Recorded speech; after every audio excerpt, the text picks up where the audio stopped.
এখন পর্যন্ত আমরা দেখেছি আসলে তাগলিয়াফিকোর ব্যাকআপ ওইভাবে নাই। স্কালোনি কি এই চিন্তা করবে কিনা যে বার্কো মিডফিল্ডার, বাট বার্কো আমরা দেখেছি ছোটবেলা থেকে সে লেফট ব্যাক হিসেবে বেড়ে উঠেছে, ওই জায়গাতে তাকে সুইচ করার কোনো অপশন আপনি দেখেন কিনা, বা হচ্ছে লেফট ব্যাকে মানে তার শৈশবের পজিশনে ব্যাক করলে সে ভালো করবে কিনা, কি মনে হয়?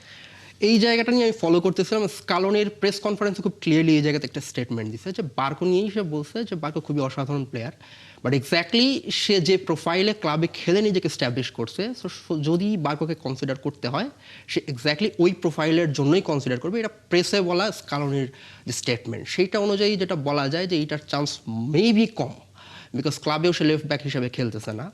রাদার জিনিসটা হয়তো বা এরকম হতে পারে, নিকো গঞ্জালেসকে উইং ব্যাক হিসেবে খেলিয়ে লেফট ব্যাকের সাইডটা হয়তো বা কাভার আপ করা একটা ট্রাই করতে পারে, বিকজ মেদিনাকে কখনোই ওরকম বেশি ট্রাস্ট করা হয় নাই। So maybe that is the chance যে আমরা দেখতে পাবো যে যদি প্রয়োজন হয় অনেক বেশি ওয়ার্ক রেট দেওয়ার উইং ব্যাক হিসেবে হয়তো বা নিকো গঞ্জালেসকে খেলাচ্ছে।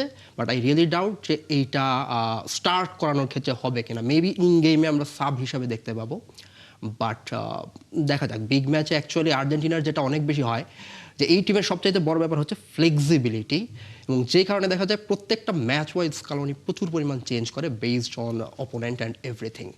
So fixed starting line up maybe আমরা দেখবো না, ইন গেমে হয়তো আমরা দেখতে পাবো চেঞ্জেসগুলো হচ্ছে।